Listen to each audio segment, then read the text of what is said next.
What's up mga boss?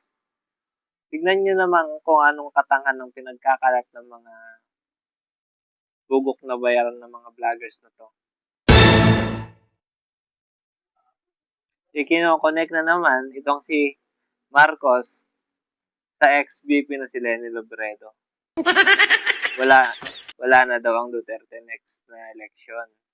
Ang tanong, may boboto naman kaya dito sa tandem kung sakaling ito? Kung ano-ano na lang issue talaga ang pinangpapatay nila para napagtakpan yung flood control scandal. That's right! Kung mapapansin nyo,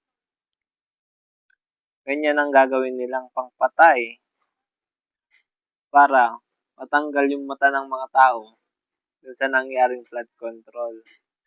Diba? Kasi nga, hindi na hinahabol kung sino yung mga dawit dyan sa flood control.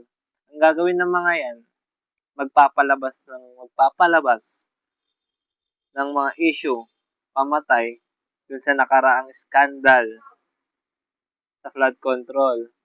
Ang galing ng ginagawa, di ba? Mga bugok talaga.